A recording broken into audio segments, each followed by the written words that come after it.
Movies and stuff, huh? Yes, it is the Jake. It is the Jake movie review episode. Did you hear about AMC? I did, and I have that actually. I got a personal email from AMC. Probably the same email everybody else got, but it said Cory. Yeah. But I got a personal email from AMC, and I thought that was really interesting, and I saved it. But of course, you are in the know. Yeah. They're doing like 17-cent tickets or something. Oh, I didn't know anything about that. Oh, you didn't hear about that? No, my email from AMC didn't make mention to that. It made mention to them reopening and how they're reopening here in Arizona. Yeah, they announced that they're going to do 17-cent movies. Seems like a move of desperation if I've ever seen one. Well, yeah, they're scrambling to do. I still stand on the fact that they should reinvigorate the drive-in market, but no, I'm a StubHub's Premier member, so they were basically letting me know that they're like offering your stubs. Yeah, they're offering like a $5 gift as a Premier member. They're lowering the prices on renewing your Premier membership. They mentioned some changes for Stubs members, things like that. So they didn't say anything about a 15-cent ticket. Maybe that's to the common people.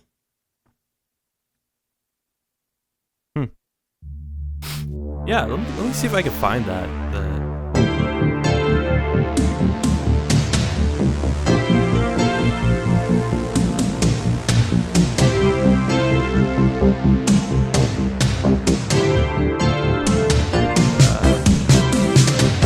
What's up, boyos?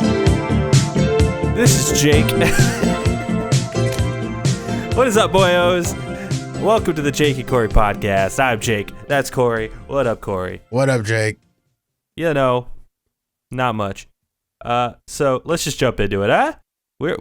I'm doing a movie episode. It's time to break down my movies that I've watched this year. But first, it couldn't what have you come been at better playing? Timing. Yeah, what you been playing, boyo? It couldn't have come at a better time though, because this whole AMC thing that happened. So this is from CNN Business here. AMC is reopening its theaters next week with 15-cent tickets. AMC is finally reopening its theaters, and guests will need to spend just 15 cents to get in. The world's largest movie theater chain will reopen more than 100 U.S. theaters on August 20th, the company said on Thursday. In order to commemorate its centennial, AMC is offering movies in 2020 at 1920 prices on opening day. That's 15 cents a ticket. 15 cents a ticket. AMC added that it expects to open 2/3 of its more than 600 U.S. theater locations by the time Christopher Nolan's thriller Tenet hits theaters on September 3rd. Interesting. AMC's other U.S. theaters will open only after authorized to do so by state and local officials, according to the company. And that, you know what, that's very interesting because state and local officials, they're setting these protocols on when these businesses can reopen, but they're not enforcing them. And so it's almost like it's a parameter that's been written on a wet piece of tissue paper. It's confusing because I thought we weren't allowed to have movie theaters opening, but apparently they're opening next week. I don't know. I'm not sure I'm in love with the idea, but it does seem like a throw of desperation. Like, hey, let's give out essentially free movies so then people will feel comfortable coming to the movie theater, I guess. I'm dead set against anything being open right now because what we're doing is we're just slowly prolonging this. It's kind of like the big spill of water that has finally started to crest and bubble at its edge, but every time we stick something else into that droplet of water, it spreads further, slower, but further. And I think we're never going to be out of this thing until we can all stop and reset. Yeah. Accurately. Yeah, true. I mean, I've been saying that since the beginning. We might be able to actually be doing what we're doing what they're trying to do now, if we all just took it seriously from the beginning. I've said it every week on this show. And I agree with you 100%. Stayed home and didn't half-ass it. But we want money over lives, and I don't get it. But it's getting to the point now where it's like we're gonna make less money because we've been half-assing it. In the long run, it would have been a better move if we all just fucking slowed down, did the thing. You're frozen on my screen right now. It's pretty awesome. Your connection is going in and out. I lost you. Yeah, I'm losing you too. It's pretty great. It's not great. You're going in. You're going in and out. If we took it seriously from the beginning, we could be doing this in person right now instead of over the goddamn internet, dealing with this.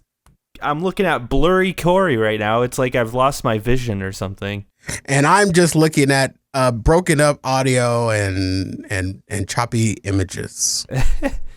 Yeah, it just seems like AMC is like, let's give out free tickets so people will come in.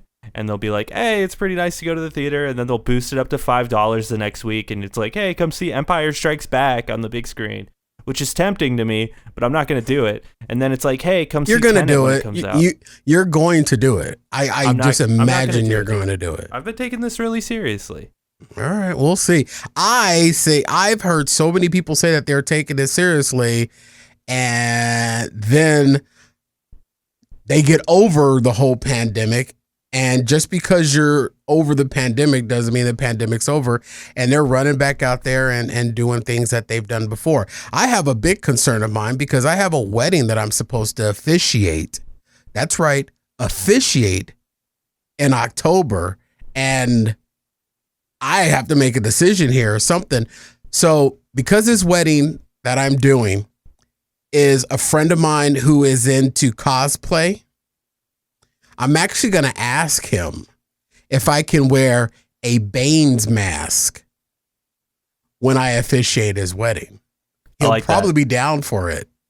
You may now socially distantly hug your wife. See, I would wear my N90. I would line the Bane mask with N95 fabric on the inside so that I'm still wearing a mask while I'm officiating their wedding. It's like you're double masked at that point. Well, if you get like a little play mask, I don't think it has, that, well, yeah, it'd be somewhat like a double mask. Same with the cloth ones, the cloth masks. It's better than nothing, right? Yeah, but I think it'd be cooler because he's in all of that and he goes around and he dresses up as Batman and goes to children's hospitals. So he's into that type of world.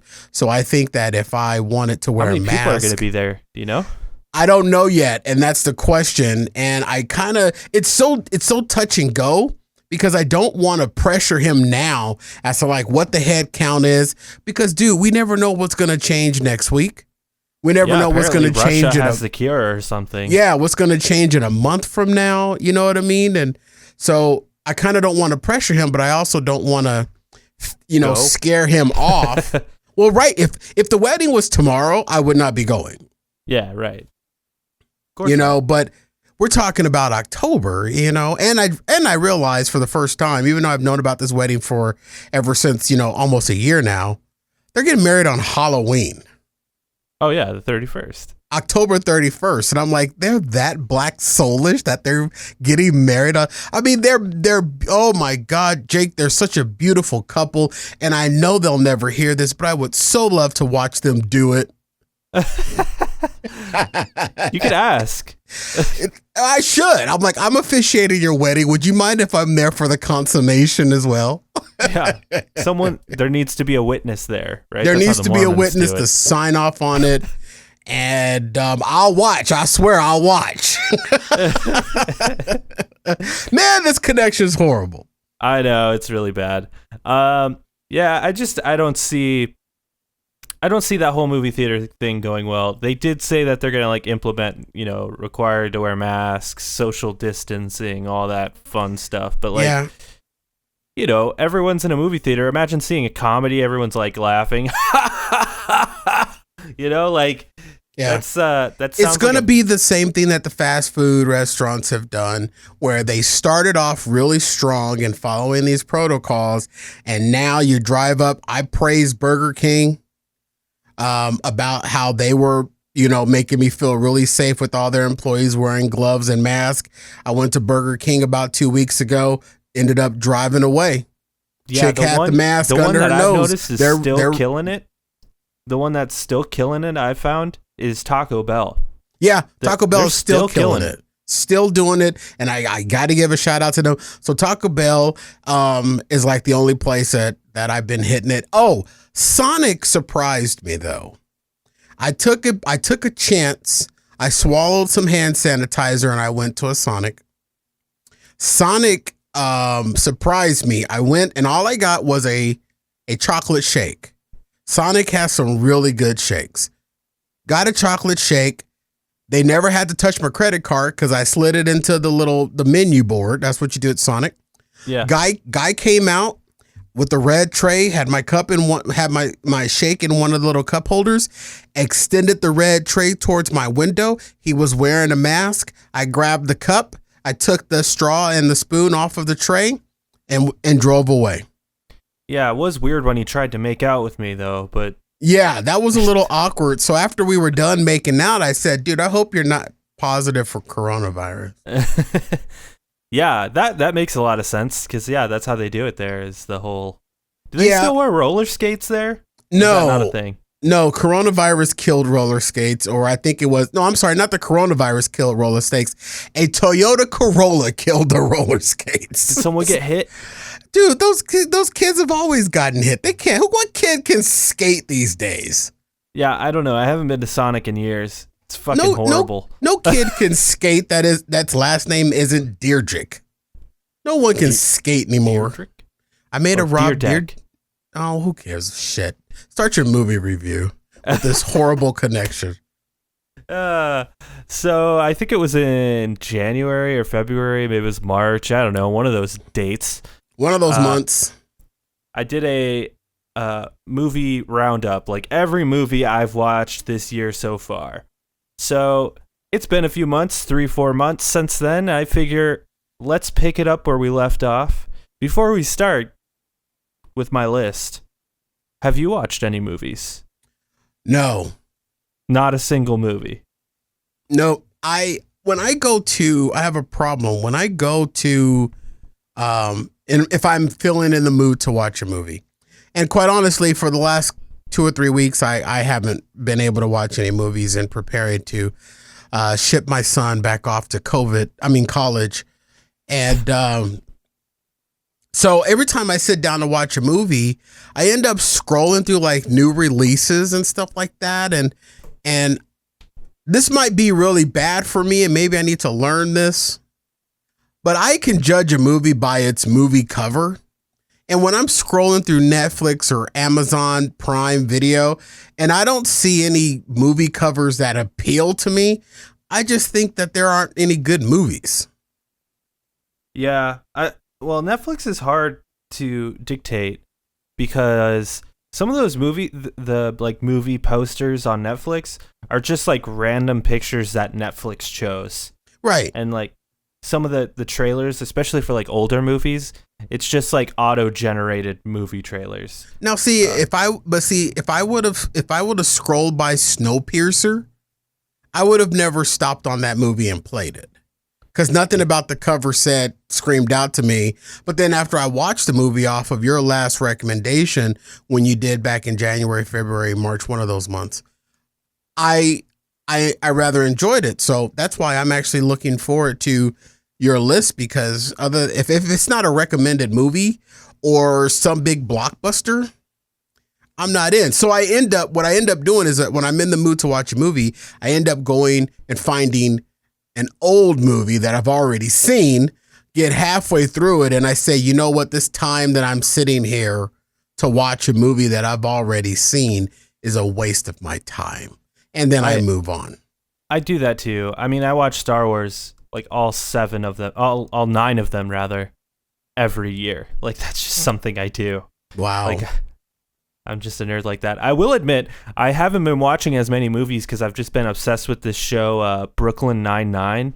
I've heard a lot about that.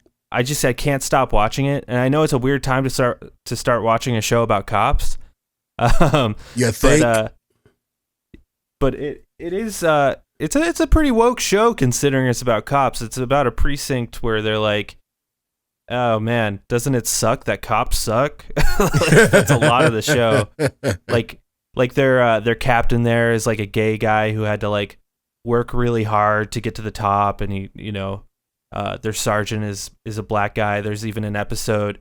He's played by Terry Crews actually. Yeah. There's an episode where he gets stopped by a cop outside, and it's like a whole episode on whether he should file a police report against the cop. Or a complaint against the cop, even though it might ruin his career. It's actually, it handles it pretty well, I'd say, considering it is about cops. But it's hilarious. It's like The Office, but cops. See, you said that, I just it's like jumped Parks off. and Rec, but cops. How about that? You said that, I just jumped off because neither one of those shows appealed to me. You don't like Parks and Rec, dude? Nope. Parks and Got Rec about is 2 or amazing. 3 episodes in, I was out. Oh, dude, you gotta get past that first season of Parks and Rec. That first season's pretty rough. The Office is annoying as hell too. Yeah, The Office does suck. The Office is bad Parks and Rec. Before I get started, did you hear about Ryan Reynolds' new streaming service? No. Ryan Reynolds just started a new movie streaming service, and the only movie on it is 2003's Foolproof, starring Ryan Reynolds. What? Can you see that? All the different covers, it's all foolproof. Wow, that can't be real. It is. Yeah, you could just go on there and watch Foolproof. It's hilarious. So, is that his new movie? No, it came out in 2003. There it is. I see it right here from Cineblend.com. Ryan Reynolds has launched his own streaming service featuring only one movie. What a waste of technology. Hey man, he's in quarantine. He doesn't have a job. The dude's got a great sense of humor.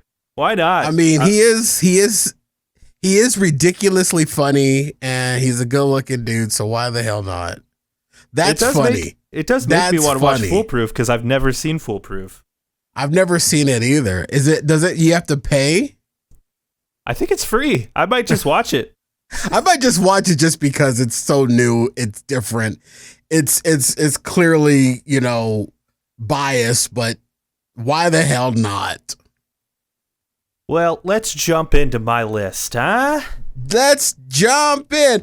Hooray for Hollywood. Ba-da-da-da-da-da-da, Hollywood. Ba-da-da-da-da-da-da. It's a Jake show and Cory. He's gonna watch them move. Cory's gonna go. He's gonna leave now. He's just gonna take a nap. I am, because I'm tired. I've been baking cakes all day for no reason. Hey man, you gotta do whatever passes the time. Pandemic boredom. I feel like I keep putting it off, but what do you prefer, cakes or brownies? Well, I don't know if I'm supposed to be offended by that or not. What'd you call me? I actually prefer brownies. I love brownies. Dude. I love a gooey brownie with nuts. Oh yeah. Dude, a cake is like the worst dessert. Like who's actively like, unless it's like a birthday, who's like, I'll take a slice of cake, please. Well, the reason why I was making cakes today is because I wanted to use my stand mixer. It was just sitting there on my island, and I was like, I haven't used that in a while. Got some heavy funfetti cakes. No, just a basic. I didn't have enough ingredients to get creative, so I just made a basic yellow cake with chocolate ganache frosting. Oh, that's fancy, dude. Yeah, it's just ganache is just another word for hot cream. Well, okay, my second half of this list. And if you want to listen to the first one, I'll probably put a link to it somewhere at the end of this video. If you want to go listen to the first half of this. From March or February or January, whenever we did it. Do you have your list from last time? I do. I could read off the movies real quick. Yeah, just give a quick recap if you wouldn't mind. Yeah, Jake I won't do Woods. any reviews. We'll just read all the movies I watched, okay? Quick recap. And if you want to hear the reviews of these movies, go to the first episode. Ooh. Last episode, I watched Joker, The Irishman, Marriage Story, 1917, Two Popes, Birds of Prey, Super Size Me 2, Fighting with My Family, Big Time Adolescence, The Platform, Parasite, Snowpiercer, Star Wars Episode 9, Drive, Emperor's New Groove, Fathead, Fat and Back, and the entire Austin Powers trilogy. So that was the entirety of my last list. I probably should watch maybe 7 of those that you just listed off. Yeah. The only one I did watch was Snowpiercer. I don't know why. It's pretty good. You should watch Parasite. I know you don't like reading, but... No, I don't. And that was the reason why I didn't want to watch that one, because I don't like reading my movies. The other one that I was interested in, now that you just recapped that, was The Irishman. But then when I pulled it up, it was 14 days long. So I was like, okay, nah, I'm out. They did segment it into like a mini series. So if you want to watch it in like episodes, I think you can do that now. You know what? When I'm laying in my bed alone this evening, The Irishman may be the glow that fills my room. It's very good. It's about Jimmy Hoffa. It's super interesting. I've heard good things about it, and I remember writing it down, but I'm telling you folks, this is how interested I am in Jake's movie review. I've got my pad and my pen ready to go. Seriously, I literally have a pad and paper. You may be disappointed because I honestly didn't watch that many movies, but we're going to go through it. We were going to go through it. And you know what? We're going to blame AMC for that. Yeah, and also it's just been it's hard to watch movies right now. It's just it's so down. Like I just want quote unquote comfort food, because like Brooklyn Nine-Nine, because when I get home I just don't want to watch anything deep anymore. I just want to sit and just watch meaningless nothing. You know something what? To make me smile, you know? You know what, Jake? This is what I'm willing to do. I'm so lonely and alone. I am willing to mask up with you in my house, or I will make brownies where we can sneak brownies under our mask as we watch something mindlessly on television. And we'll social distance, because my couch, I measured it, is 10 feet, 3/4 from end to end. We can get 6 feet between ourselves. We can eat brownies under our mask, and we can watch stupid, mindless television together. We'll hang some plexiglass between us. Then how would I feed you your brownie? Oh, you could have feed me. So the first movie I watched since Austin Powers was Creed 2. Okay. Have you heard of Creed 2? It sounds familiar. I'm going to Google it right now, because the first Creed was a sequel to the Rocky series. Now I know why it sounds familiar, because that dude from Kundatumbo. Excuse me? Who was that? The actor from that Michael B. Jordan? Michael B. Jordan. Yeah. He was the other actor with the bumps all over his body. That's why this sounds familiar. Yeah, it's like a spiritual. It's not even a spiritual successor. It is a sequel to the Rocky series. So basically, in the Rocky movies, did you ever see Rocky? I did. Okay. Adrian. So in the Rocky movies, Rocky has to fight Apostle Creed, right? Yes. So Apostle Creed has a son named Adonis Creed, played by Michael B. Jordan. Michael B. Jordan becomes a boxer. He needs a coach. His coach is Rocky. So basically, Rocky coaches Creed. Michael B. Jordan is cut like a monument in this movie. Yeah, and I just realized why I'm familiar with this, because one of my favorite actresses of stage and screen and small screen is in this, Felicia Rashad, also known as Claire Huxtable. Oh, yeah. She plays his mom. Yeah, she's in this, and I follow everything Felicia Rashad is. I think she's the most beautiful woman in Hollywood. And that's why this movie rang a bell to me, because she's in it. I also appreciate that she had nothing nice to say about Bill Cosby when everything came out. She's like, yeah, fuck that guy. Yeah. I wouldn't be surprised. It also has Tessa Thompson in it, and I think she is wonderful. Beautiful. She plays Valkyrie in the Thor movies. I thought the whole movie was great. It's like Creed 1 is better, but Creed 2 I think handles it pretty well. Better than Rocky 2, I'd say. Okay.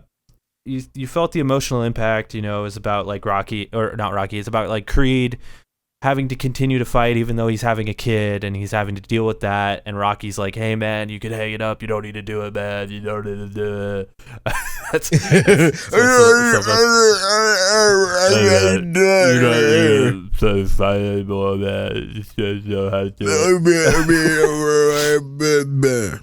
Yeah, it's a very good movie. I'd recommend it 100%.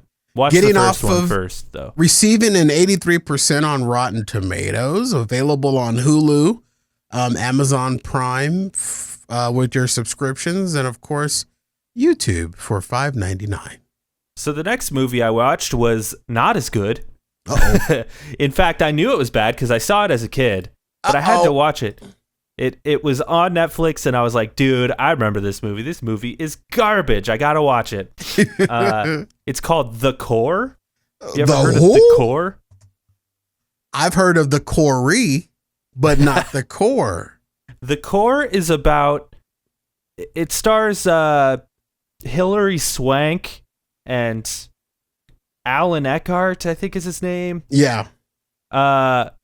And it's about how the center of the earth, the molten lava in the center of the earth stops spinning, which causes the gravitational pull of the earth to stop working. So the earth is about to basically go extinct.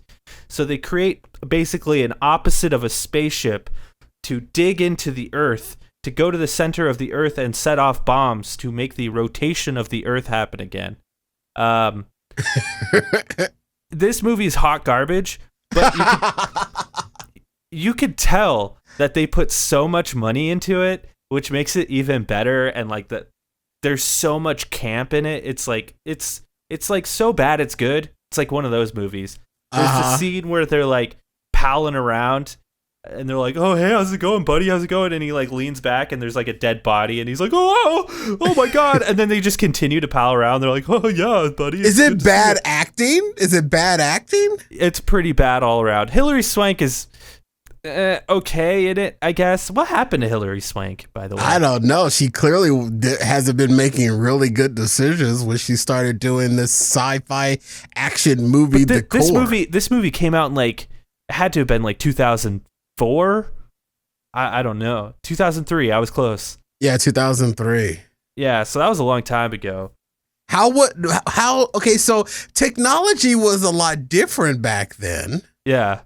So did that have it? Was the green screen really? Was it like high school graphics type? Dude, there's this amazing. My kid's got some data core software. So because the magnetic pole isn't working properly, there's this scene where everyone with a pacemaker dies because because the magnetic pole like makes their hearts explode, and then all the crows and pigeons that are flying around start freaking out, and there's this amazing scene where like a bus drives off the road because pigeons are flying into the bus shield, and like, the special effects are something else, man. Did anybody's compasses stop working too? I mean, come on. The Core. Yeah, definitely watch The Core. I wanted to make a movie about, or a movie. I wanted to make a video about it. Actually, I still might do that. The Core about the Core. It's good. It got 40% on Rotten Tomatoes. It's so bad. It should be way lower than that. But maybe people are like, but it's funny because it is. You know what's really bad about it is because I'm researching these movies as you mentioned them. It cost them $115 million to make. Yeah. And it only made $74 million in the box office. When you watch it, you're like, this feels like one of those movies that cost so much but didn't make anything. Who is the little rat guy, the rat-looking guy with the big ears?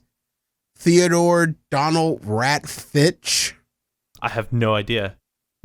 It's just some actor that looks really, really interesting, and I'd watch it just for that. I gotta look him up. Theodore what? Rat Fitch? The actor's name is DJ Qualls. Oh, DJ Quells? Yeah, Qualls. Oh, dude. Okay, yeah, DJ Qualls. This guy was like all the rage in like the early 2000s. That's who that is. Oh, that's the guy from Dodgeball. Is he in Dodgeball? No, not Dodgeball. American Pie. Yeah, I think he was in American Pie. He was in Road Trip, The New Guy. He looks totally different, older. Yeah, I mean, yeah, this dude's old now. He's got a beard. I didn't even recognize this guy. Yeah, I love the movie Road Trip that he was in. I should watch that again. It's so good. Because he got laid by that big fat black chick. Yeah. And he's like tiny. Yeah, that movie's great. He is the smallest guy, has the greatest underwear scene in the movie. Yeah, that movie has Seth Green. Not Seth Green. Tom Green. I love Tom Green, dude. Oh, Tom Green's hilarious. I did not even recognize this dude from his IMDb headshot. That is freaking crazy. He's 42 years old, man. I did not recognize this guy from Z Nation, Road Trip, The New Guy. I owned The New Guy on DVD and I didn't even recognize this guy. That movie's a bit cringy, but yeah. Yeah, I don't know why I own it on DVD, but what caught me is that I was looking at his picture and all I saw was this skinny little neck and these big old Dumbo ears, and I'm like, who the hell is this guy? I didn't realize it's the same dude. Yeah, well, the next movie I watched was My Friend Dahmer, which is about Jeffrey Dahmer. And my response to it is, why? I don't know why. Like, I don't know what they were trying to accomplish with this movie. They almost like humanize Jeffrey Dahmer, which is super weird. It almost feels like a hero origin story, but it's really? Jeffrey Dahmer. And like, yeah, it's just, the movie ends with him about to make his first murder. Spoilers, whatever. So it's a prequel to the Jeffrey Dahmer life? Yeah, pretty much. It's about weird. Like him in high school and stuff. It's what? Let me guess. He got bullied. He was picked on. Sort of. It does portray him as like weird and like he would like collect dead animals and stuff. But it was still just like, I don't know what they were trying to accomplish with the movie. It obviously wasn't like even historically accurate. And it's like, why would you even make this? You know, I didn't quite get it. Who was the guy? Yeah, why would you? I mean, that's like almost idolizing this monster in cinema history for the rest of existence. It somehow got an 85% on Rotten Tomatoes. I don't know how. I thought the movie was not very good. It was like a pretty movie to look at. Like, it was shot well and all that stuff. I thought the acting was like decent, I guess. But like, I didn't understand why. Yeah, that doesn't seem to make any sense. I would never see anything like this. So from an origin story to a retirement story, and it's a touching one. The next movie on my list is Rocco, which is about porn star Rocco Siffredi. I'm familiar. Yeah, I knew you would. The movie it's on Netflix, so if you want to watch this movie about Rocco Siffredi, it's on there. The movie starts with a close-up of his penis. And it hangs on his penis for a while he's in the shower. Just like what is this movie called? Rocco? It's called Rocco. Rocco. And yeah, dude, it really shines a light on the porn industry and like how fucked up the porn industry is. It's like really fucked up. Like you watch it and you're like, man, I don't think I can watch porn again. And then you watch porn like an hour later. But yeah, of course. Or while you're watching the movie. The funny thing is that when I Googled it, the first thing that popped up was Rocco Siffredi's mother wanted him to become a priest. But he became a porn actor instead. I'm in. Dude, there's this crazy story that he tells in this movie. He's like, I've never told anyone about this before. I shouldn't do that accent, but no, you shouldn't. Abort. Yeah, abort. Which I'm sure he's done a lot of that as well. But but there's this crazy story. His mom passed away, and he's like, I had to go to my mom's house, or I went to my mom's friend's house. She was in her late 70s, to like tell her, we're sad, so we were comforting each other. And I just couldn't help myself. And I pulled my dick out, shoved it in her mouth, came in her mouth. We both stared at each other. I left and we never talked again. And he's like, I've never told that story to anyone. I was like, what the fuck? What? Yeah, dude, that is a wild documentary. It is fucking nuts. Okay, yeah. I may have to skip that one. I'd watch it. It's just for like how crazy it is. Okay. Because like, and he like works with his brother or his cousin or something, and his cousin is like the guy who films everything, and like he's like jealous of Rocco and wants to be Rocco, and is like doesn't get recognized for his hard work, and like Rocco is retiring, but no one acknowledges since Rocco is retiring, his brother is also retiring. And no one cares. It's like there's so many layers of like emotional like fucked upness in that. It's wild. It is a wild ride. I've actually seen this. I remember the side profile face and the red lettering down the side appearing in my Netflix scroll search, And when I looked at it, I thought to myself, I don't want to watch this because if someone happens to go on my Netflix profile in my house, they're going to think I'm sitting here watching porn on Netflix, which by the way, folks, there are a handful of movies on these streaming services that you can get it done to. So I was kind of like a little self-conscious of watching the French director is porn. Go to the international section and enjoy your stay. But yeah, right now it's the perfect time to do that though, because no one's coming to your house. Well, I thought you're going to come over and let me feed you brownies through a piece of plexiglass. Do you think I'd care if you were watching porn? Like, I just told you on the I'm telling the whole internet that I watched Rocco. Well, it's not really porn. It's about a porn star, but I would still feel self-conscious watch. I would feel bad if someone, because you know how you have that shared Netflix platform?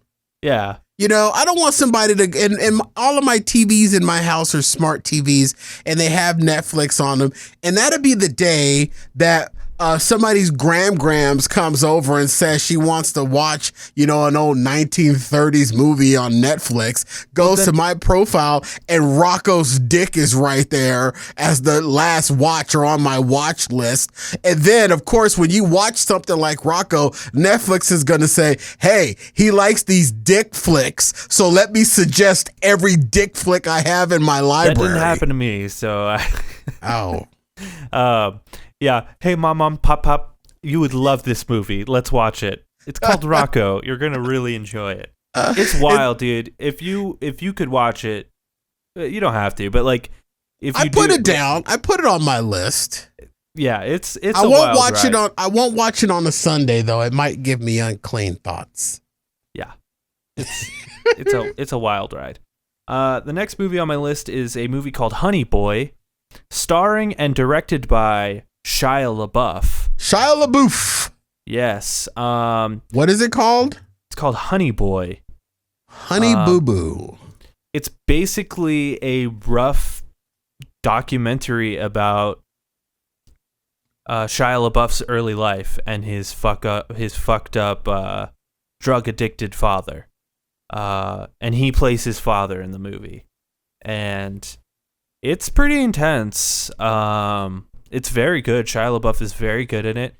I do feel uncomfortable because like Honey Boy, like the kid who's supposed to be Shia LaBeouf, his name is something else in the movie and I can't recall right now, but Otis, yeah. Otis is played by a young lad. Kid can't be older than 13 years old. Noah, it's listed as Noah Jupe. Yeah. And he is 15 years old, and he was born in the United Kingdom. Yeah, so he was probably 13 in the movie then. Yeah. And there's this weird scene where he sleeps with a prostitute. And I understand that, like, that probably happened to Shia LaBeouf, and he was just trying to portray it in the movie and, like, just show, like, hey, my life was fucked up. This is why I'm fucked up. My dad was fucked up. Everything was fucked up. Hollywood is fucked up. But it's still just weird to have a child on screen, like, kissing an adult. I don't like that. It makes me uncomfortable. Pretty much movies with child actors make me uncomfortable a lot of the times, and that scene in particular kind of struck me weird. I thought the kid was great. The kid who played Otis, I thought he was great, but yeah, just a little weird. I would agree with you. I cringe at any movie or any TV show like Shameless on Showtime. Shameless gave me the heebie-jeebies with some of the scenes with clearly young actors. Yeah, but there was never like sex scenes with them. There were sex scenes in the show, but not with the kids. No, the boy that played Carl was definitely not 18 years old. In the later and seasons, the actor may have been over 18, yeah. But even the portrayal of the character being young, like especially I don't mind that as much because that's just realistic, and that shit happens in real life. It's still uncomfortable to watch. It's way more uncomfortable for me when it's like actually a 13-year-old depicting those things, It's super weird. Yeah. The next movie I watched was sort of in the same vein, made by another like famous actor, directed by Jonah Hill. It was called Mid-90s. Jonah Hill's not in the movie, he just directed it and wrote it. And this movie doesn't even have a plot. It's just like a slice of life movie. And it very accurately like depicts the mid-90s and like skater punk culture of the mid-90s. It's about a bunch of teenagers who are skaters and like, they're starting to grow up and they're dealing with having to be like skaters, but they're also dealing with like, hey, we have to go to college next year. Should we, or should we continue skating? And like, they're starting to grow apart a bit. You get to see all that. It's nice. It's a nice movie. But once again, there's a little kid in the movie who has a weird sex scene. And it's like, why? Like, you see this kid in his underwear, and I'm just like, no, not okay. Like, you could have just panned away. Like, you didn't need that, I hate that shit. But yeah. I agree with you. It's a little. How do you hate that and you're okay with the Shameless stuff? Well, because I think the actor, because I can't think of any particular like sex scene with those kids. And from all accounts that I've seen with Shameless is like those kids are treated really well on set. I actually bet that Shameless gets like doubly checked for child endangerment because I'm sure of the that they content do, of the but show. it's the same thing that the movie that you just explained, like, mid-90s and Honey Boy Shameless is like an ongoing show. There's not like depicted sex scenes with the kids. And I think when Debbie definitely had sex when she wanted to get pregnant. I mean, it wasn't a full on sex scene, but when Debbie tried to trap that kid into getting her pregnant, oh yeah, they were definitely in bed together, and it got down to the point where she had on just the brassiere, but it was still a sex scene. Same Wasn't thing she with an Carl. adult at that point? That was when she had just turned 18. No, she was not. That's why Not that in the was show, the whole. but I think in real life she was. Oh, in real life, I believe she was, but it was But still I'm saying like depicting this a is child. an actual like 13-year-old boy depicting this in a movie. Well, the kid that played Carl in Shameless was only 15 when they had the scene of him marrying that chick, and he started going shirtless and getting blowjobs and things like that on Shameless. The actor was only 15. Yeah. Okay, well, I'll give it to you. Yeah, it's weird. I don't like that. I don't Shameless like makes, I'm saying Shameless makes me uncomfortable, like you're saying the mid-90s scene did. Yeah, and I don't like that. Yeah. Honey Boy. Sure, yeah, I don't like that. I do like the show Shameless. I don't like just any. like I like this movie mid-90s. I like the movie. I just don't like that shit. Yeah, makes me and Shameless, even not to get away from the movies, Shameless. I'm rewatching. I'm like on season 9. There's an episode where they think the little boy, the tiniest boy got some girl pregnant. Oh yeah, what's that kid's name? Liam. Yeah, Liam. Liam got some chick pregnant. He's like in the 6th grade. I don't think he's that old. I think he's even younger than that. I think he maybe 4th grade. I don't know. Yeah. Shameless is such a fucked up movie, a fucked up TV series. That show is meant to be fucked up though. Like it's the whole point. Really I fell off with the last season when Fiona left. Fell off hard. Don't tell me that. Oh shit. Sorry. Spoiler alert. Sorry. Yeah, Fiona. That's leaves. okay, because the original Shameless that was filmed in the UK, that was two of the main characters ended up leaving the series too. So yeah, that was only on for like a season, right? Or like a couple the seasons. Shameless UK, maybe 5. No, Shameless UK went for 12 seasons. No way! I didn't end up watching it. I love Shameless UK because they weren't, even though Shameless US is wild and crazy, they're not as free flowing. And I love Steve Howie. I think he's an amazing dumb jock actor, and he's in Shameless. But Shameless UK, there was no holding back whatsoever because those people over there there was way more nudity in that. You know why I love Shameless US? William H. Macy is incredible.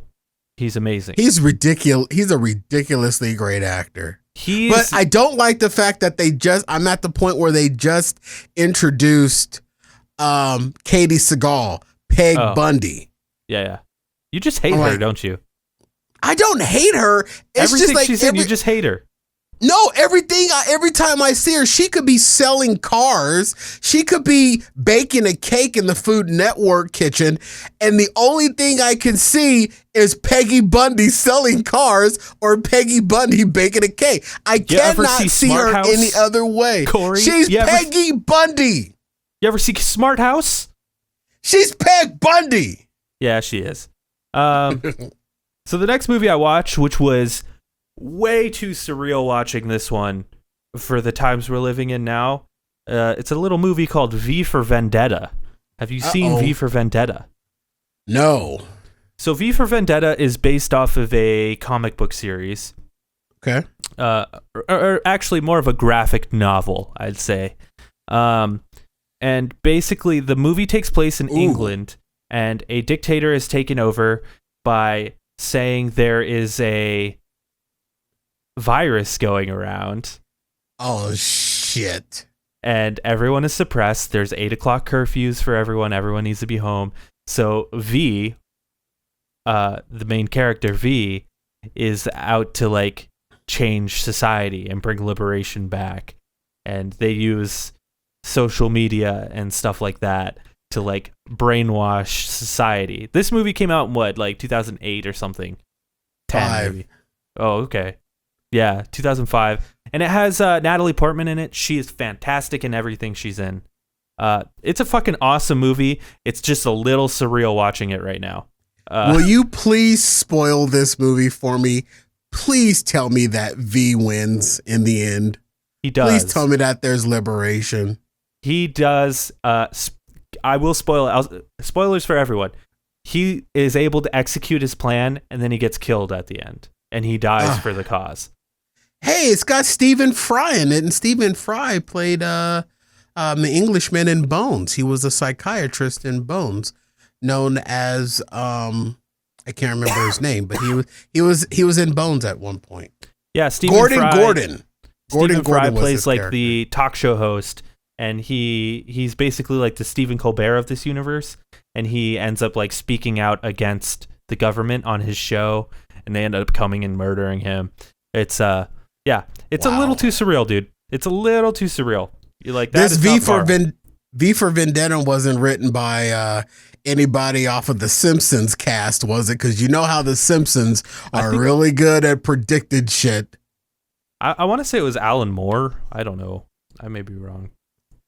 Now I gotta look it up. I don't think I would. I wouldn't be able to watch this in this day and age. It would totally just send me into a dark space because it just seems way. When I pulled it up, the first line says, "Following World War, London is a police state occupied by a fascist government." And I'm just like, oh, wow. I wonder if that fascist government started by their post office being defunded. Ooh. Yeah. So V for Vendetta is by Alan Moore, who is famous for also writing Watchmen. I'm sure you've heard of Watchmen, maybe. Yes, I have. He made Batman: The Killing Joke, and he also made that book From Hell, which Johnny Depp did a movie adaptation of that as well. Okay. Yeah. Fun facts. There you go. Fun facts. Fun facts. These next two movies that I watched, I won't go in too much detail because everyone on the internet has talked about them to death. I watched The Dark Knight and The Dark Knight Rises. Fantastic. They're so good. Fantastic. Both of them. The Dark Knight is obviously better, but cult classic. You know what? It's not very rare that I watch televised movies, but when I see either one of those come on, The Dark Knight or The Dark Knight Rises on like TNT or something like that, I'm watching, bro. I'm watching commercials. I don't know why I didn't watch Batman Begins though. Oddly enough, that's okay. That's all right. But dude, those are two. The Dark Knight and The Dark Knight Rises. Oh my gosh, come on, man. Did you ever see Batman Begins, the first one? I think so. Who was the Joker? That's how I can tell if I watched it. That was The Dark Knight. No, who was the Joker in Batman Begins? There was or no was Joker. He not in Batman? No, okay. It was still Christian Bale as Batman. It was before. Who was Dark the Knight. Protagonist? The antagonist. It was Liam Neeson. He played Ra's al Ghul. Two-Face. No. Oh. That was also Dark Knight. Yeah. Ra's al Ghul with the was that the one? Bane was in that one too, wasn't he? Nope, that's Dark Knight Rises. Talia al Ghul, his daughter, is in that one. Yeah. Then maybe I haven't. I'm gonna shut up. Yeah, you should watch that first one. That first one is incredibly underlooked because it didn't do too well. But then The Dark Knight came out and everyone was like, "Holy shit!" I remember when I saw The Dark Knight, I didn't even realize Batman Begins existed. But it's really good. It has Scarecrow in it. Yeah, you should watch it if you haven't seen it. Oh wait! Batman Begins have Scarecrow in it? Yeah. Okay, yeah, I have seen that because Scarecrow wears the burlap mask over his face, and he has this potion that makes you go. Yeah. Okay, yeah, I have seen it. I have seen that. I think that one is better than Dark Knight Rises, personally. But maybe. I like Joseph Gordon-Levitt though. He's great. I love Joseph. Yeah, that was when they gave the hint of Robin. Yeah, but he's not Robin though. His name is just Robin. I know, but it was still kind of cool that it kind of seemed like it was Robin, and he was welcome into the Batcave at the end of the movie, and I was like, oh, he's gonna be Robin. Yeah, it's not very accurate to the comic books, but whatever. Yeah, it's all right. For guys that didn't read the comic book, it was amazing. Robin's name in the comic books is not Robin. What's his name, Jake? Well, there's actually several Robins. There's Dick Grayson. He was the original Robin. Then there was Jason Todd. There was also Tim Drake. Don't get me started on comic books, friend. I will go on and on. I will pull out my comic book collection. Okay, I won't. Okay, good. The next movie I watched, this is a weird one. I watched Richie Rich. That's a movie? Yeah, starring Macaulay Culkin of Home Alone fame. From 1994? Yes, I watched Richie Rich. Oh, I've seen that 33,000 times. It's got John Larroquette in it. Yeah, it's bad. Larroquette. It's a pretty bad movie. It's not bad for the time. Yeah, it's a good when kids Macaulay movie. Culkin was like at his pinnacle of fame. Yeah, one of my clients was watching it at work, so I watched it with him. So that's the only reason I watched it. You know what Richie Rich is? Richie Rich is a good background movie on a Sunday afternoon. Like if you're vacuuming the living room, or you're dusting your knickknacks, or you're changing out your air atomizer filter. Richie Rich can be on the TV. Richie Rich is like if you've watched Home Alone too many times, so then you watch Home Alone 2 too many times, and then you need to watch something else with Macaulay Culkin, then you put on Richie Rich. That's basically what it is. It's a movie. I don't know. There's not much to say about it. It's dumb. It's hilarious. It's actually I find this movie very entertaining and funny. It's watched cute. It If you've got kids, it's definitely one to watch with the kids for sure. And if you are old enough like I am to have watched the original Richie Rich cartoons. If you watch the original Richie Rich cartoons, you'll get the Richie Rich movie. The Richie Rich cartoons are, we're going all the way back to like the early 80s, mid 80s now, so maybe even earlier. It was kind of fun to see the cartoon, because there was a time that Hollywood was doing that, Jake. There was a time where Hollywood wasn't taking every comic book that you know of and turning it into movies. There was a time where they were taking cartoons and turning them into movies. They're still doing that. Yeah, it's true. Hollywood's ran out of ideas, folks. Oh, but to be fair, I hate that. I hate that excuse. I hate that saying.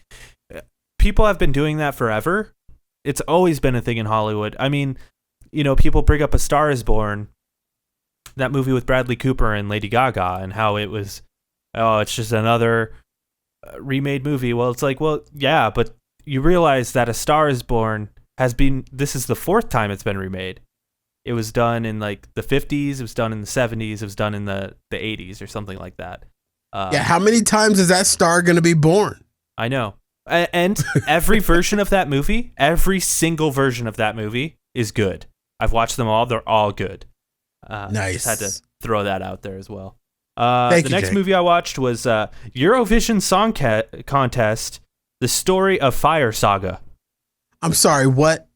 Eurovision Song Contest, The Story of Fire Saga. This is a Netflix original movie starring Will Ferrell and what's her name? Rachel McAdams. It's a comedy about a Swedish Eurovision band. It is. I thought it would be really dumb, but I thought it was really cute and very endearing, and some of the songs actually slap pretty hard. Apparently, if you're really into Eurovision, there's a lot of cameos in there for people who really like Eurovision. The movie's not like incredibly funny, but it's like incredibly sweet and just heartwarming. And maybe I'm just blinded by the fact that COVID's a thing and I just need like a movie like that in my life. But yeah, we're going to go with that, because I have never heard anything that Will Ferrell has been in endearing and cute. He sucks. He's horrible. He's overplayed. He acts like he's a good looking guy, and he's butt ass uglier than a tree full of owls. I don't think he acts like he's good looking. I think he plays up that he's ugly a lot in his movies. Well, then he's an overactor then, because he's really ugly. Anchorman is an incredible movie. I haven't enjoyed Will Ferrell since he was on Saturday Night Live. He's not funny. Dude, he's in this movie. It's all in Spanish, but it's called, and you'll have to read. I know that's hard for you. So you had to read the bad Will Ferrell movie. Will Ferrell doesn't speak Spanish. It's called Casa de mi Padre, and he learned Spanish for this movie. And dude, it's so fucking hilarious. Like every time his brother walks in the room, he's just like Raul, and it's just like it's like a soap opera. Like there's a scene where it cuts out and it shows like the cars driving away, but it's just like toy cars. So fucking stupid. I love it, dude. I think Will Ferrell's hilarious. He's been in a lot of crap. Because Will Ferrell hasn't found the script. He's never seen a bad script. I can send him a screenplay tomorrow and he'll sign on for it. Dude, what about He'll Zoolander? do anything. Zoolander's incredible. Horrible. What? That's one of my favorite comedies of all time. Horrible in that movie. Dude, why did he play Mugatu? The movie, fine. It's got somebody else leading it. Will Ferrell's aspect of it, no. Dude, done. It ruined it for me. Nothing in that movie makes me laugh. Pills here. Dude, he's hilarious. Will Ferrell makes my nutsack itch. I'm okay with Will Ferrell. I like the stuff he does with Tim and Eric as well. The stuff he does with John C. Reilly is pretty funny. I don't know. I think he's all right. But the next movie I watched was from another SNL alum who is typically in horrible movies, but this one is actually one of the best movies I watched all year. It's called Uncut Gems, starring Adam Sandler. And it is not a comedy. It's a very serious drama about he sells like diamonds and stuff. A jeweler? He's a jeweler.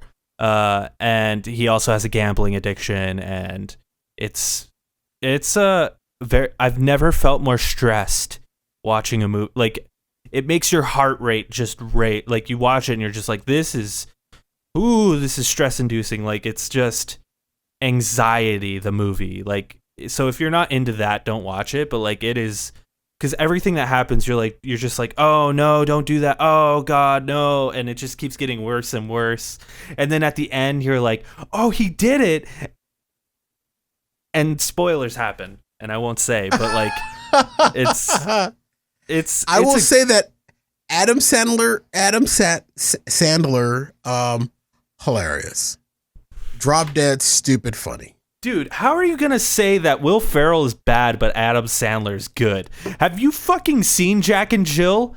Like, most of Sandler's movies are fucking trash garbage. Adam Sandler, Will Ferrell never wrote the Hanukkah song. Adam Sandler wrote the Hanukkah song. There is this he was great on SNL. There's this great sketch with Adam Sandler and Chris Farley. It's called Jesus. It's called the Adam Sandler and Chris Farley together is like French fries and ketchup. It's ice cream and chocolate. It's a sketch perfect. Where it's called like Hurley's Family Dog Service or something. And he's like, let me watch your dog. Let me watch your dog. And then it cuts to Chris Farley and he's like, let the boy watch your dog. It's so fucking stupid, but it's so funny. I'll have to send it to you. I'm already laughing. It's classic, dude. But yeah, that movie is actually very good. Sandler hasn't been good for years. Like, honestly. Yeah, he went quiet for some time. He kind of fell off the radar for a while. They're just trash, dude. Yeah. But like, Uncut Gems is actually good. I've noticed when Sandler is in a movie that isn't part of his production company, the Happy Madison movies, right? When like Funny People, the Judd Apatow movie that has Adam Sandler, like that movie's good. Like when Sandler is in a movie that isn't made by him, he's good. Like he is a good actor and he can deliver funny things. But I swear those Happy Madison movies are just like him and his buddies getting together. And they're like, because if you notice, every Happy Madison movie is like, they're going on a vacation to Hawaii, or they're like, it's campy, it's predictable.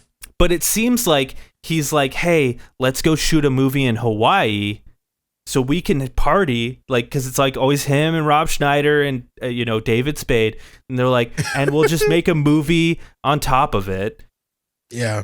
So we'll make money and just hang out together. Like, that's what it seems like it is. Like, so he's more relaxed when he's working under his label, but he really puts it on when he's working on somebody else's label. Well, it just seems like I can kind of see that. it just seems like his movies, he doesn't give a shit, and he's just like, we're just making this just to make money. But like when someone hires him out, it's like a script that he got, and he like enjoys the script, he takes it seriously, and his artistic side comes out more. I can see that. Yeah, I can see that. The next one I'm not gonna spend a lot of time on because we did a whole episode about this, but Hamilton, I love it. It's fantastic. I don't know if you've watched it yet, but it's I have not. No plans. Oh, okay. It's fucking great, dude. I loved it. The next one, I've only got 2 left. I know we're getting to the end here, but I've got 2 left. This next one, this is a weird one. You probably won't watch it, but you should, honestly, like, give it a chance. I'm not gonna. I haven't said no to any of your movies yet. You'll understand why I'm saying this in a second. Okay, all right. I'm in. I'm listening. It's an anime movie. I'm out. Bye. Yeah. See ya. But here's the thing about it. It's by this company called Studio Ghibli, and Studio Ghibli is basically like the Japanese version of like Pixar, I guess. But it's 2D hand-drawn animation, and it's beautiful, and the stories are just like gorgeous, and like they make you feel good, and they're just like, the visualization is just, it's very like, I can't explain it right, but like if you watched it, you'd understand. Like it's very mystical and just like it just. What's the name of the movie? It's called Spirited Away. Sorry, it's very, very good. There's a whole catalog of Studio Ghibli movies. I hadn't seen any of them, but people have been telling me for years and years to watch these Studio Ghibli movies. I was like, okay, I'll watch Spirited Away, and it took my breath away, dude. It's fucking beautiful and just. Yeah, it's just fantastic. I don't know. I loved it. Beautiful movie. Yeah. Not on the list. All right, last movie, and this is from another SNL alum. But not.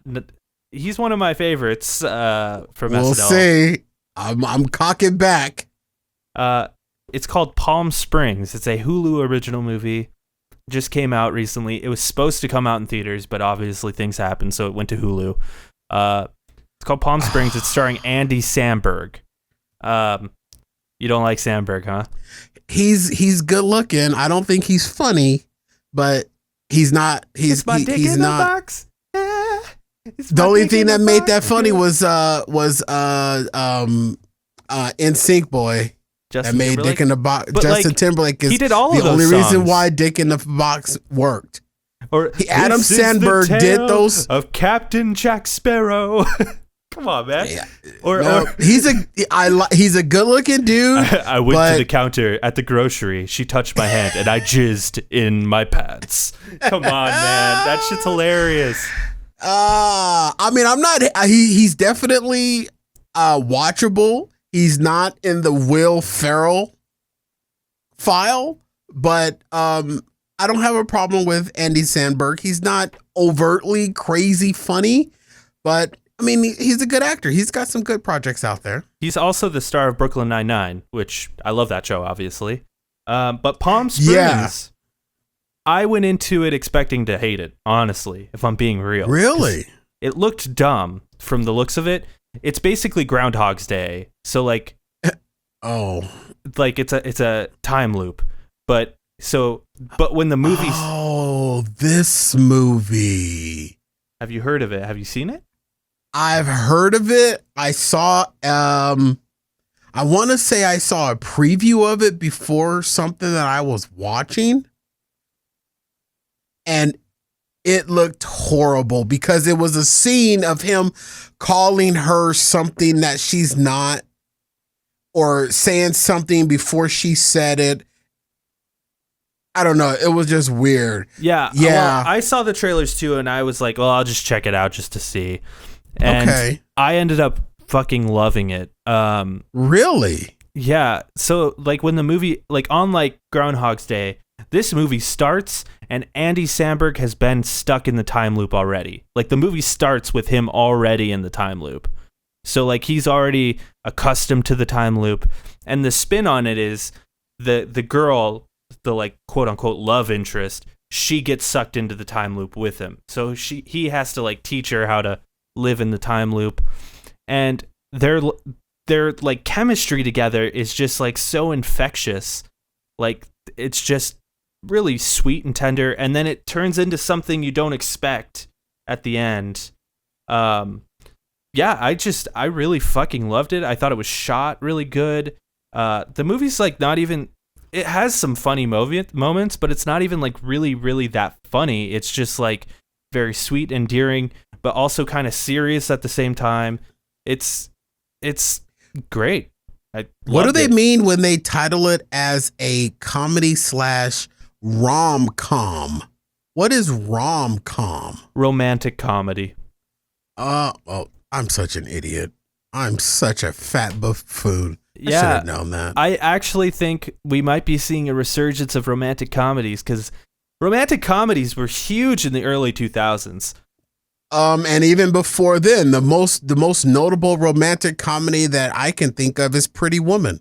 Yeah, true. Pretty Woman is now an iconic rom-com.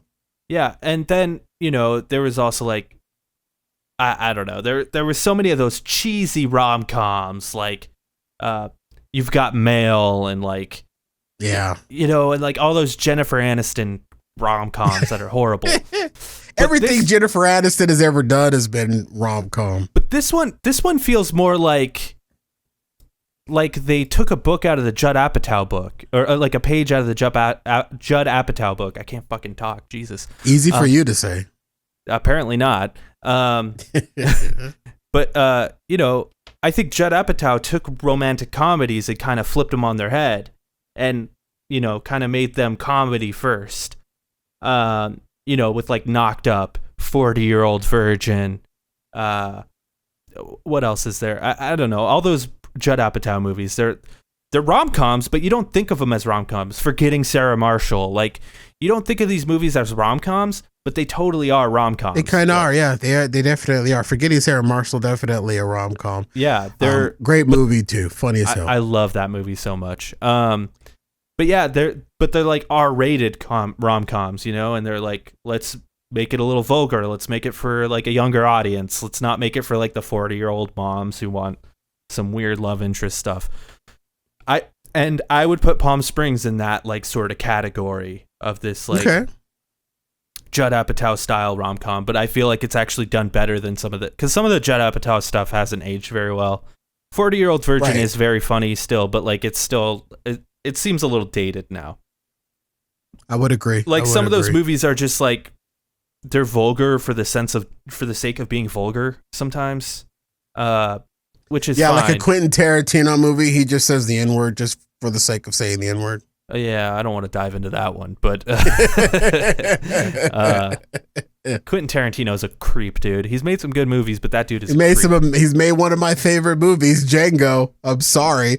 When you put yourself in your own movie and you blow yourself up, I'm okay with I love Django. I love Reservoir Dogs as well. But yeah, Palm Springs is great. You should watch it. And the other thing I really like about Palm Springs is, I've noticed this with more modern movies, is like modern movies for whatever reason always feel like they need to be like 2 hours long. And they always need to be like 2 to 2.5 hours long, which is just like so fucking long. It's like, I don't have that much time, especially for a fucking romantic comedy.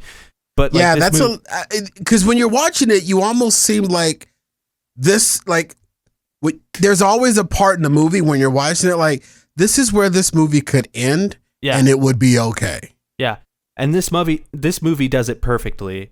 It's an hour and a half, perfect, just beautiful. I think 90 minutes is a perfect length for a movie. And one of the best parts of this movie is it has J.K. Simmons in it, and J.K. Simmons can do no wrong. He's amazing in everything. That's my list. That's it. Good list, Jake. I'm going to give you rousing applause. I'm sure you have less written down this time. Less interesting. No, I have. Now, if this is any indication of how many movies I watched the last time you did this, I'm sure I'll get to maybe one of these. Because I only watched Snowpiercer last time. So I have The Irishman, Creed 2. All right, yeah. The Core, Rocco ? Wait, what's the question Honey mark? Boy, Rocco. Oh yeah. Honey Boy, mid 90s. Okay, yeah. Those are the ones that I wrote down that I will on a slow evening will sit back now that my kid is back at college. I'm gonna take some time for me now that my house has been defogged and disinfected, and I have air purifiers in every room now, and I feel safe and comfortable in my house without a 20-year-old college kid just COVID spraying everything like a cat does to your bushes and your hubcaps while you're not looking. Now that I've got some time to enjoy my living room and my smart TV, I'm going to go to my Jake movie review movie list. Well, I'm happy to hear it. We will do this again in 4 months at the end of the year. And we'll talk about more movies. It's a good way to fill up an episode, that's for sure. I like the fact that your movies aren't all like... Listen, people. This is how innovative the Jake and Cory podcast is. Because when you think about movie reviews and movie lists, everybody's going to talk about all the new stuff that's out. No, this is literally Jake taking what you're playing and putting it on its side and saying what you're watching. Yeah. That's the whole idea, is because I think everyone likes to talk about the new movies, and the same is true with video games. Everyone talks about video games, like the new ones, but no one's talking about the old ones, and it's just because they're old doesn't mean they're bad. They're still just as good as they were when they came out. True. So go watch those too. No truer words have ever been spoken. And it's not like I don't watch new movies and play new games, because I do that, but I play old ones too and watch old ones. So yeah, it's true. Good job, Jakey. Gave me the day off. I didn't have to do a lot of thinking. The show. I appreciate the clapping. Or are you jerking off? I can't tell. Sounds the same. Yeah. Check out the Loner Gamecast every Tuesday. Tomorrow, in fact, if you're listening to this on Monday. Every Tuesday, Loner Gamecast. There's a lot of news happening in video games right now. It's a wild, wild west out there. New consoles coming soon. It's very exciting. I'm very excited. Has Nick ever mentioned me? Oh, Nick always talks about you, just not on the show. Oh, then I'll never mention him on my show then. Yeah, fuck Nick. Oh! I would. Do not watch that show for the dreamy Nick Sapon. Do not. Yeah, don't do it. Check this show out every Monday. Follow me on Twitter, emergency_pizza. And also check me out on Twitch. I've been streaming a shit ton lately. We've been playing Fall Guys. We've been playing Alan Wake. All this good stuff. I was watching. You were watching? No. Oh, okay. Wow. Well, that hurts. Twitch.tv/lonercast. Bye-bye. I think that if Jake and Cory ever go to streaming, I think we should stream on Ticket. I mean, what is it? Twitch? Quidditch? Yeah, I'm down for that. We should stream on Quidditch. Yeah, I'm down for that. What do you guys think, audience? Yeah. Leave a comment. 5, 6, 7, 8.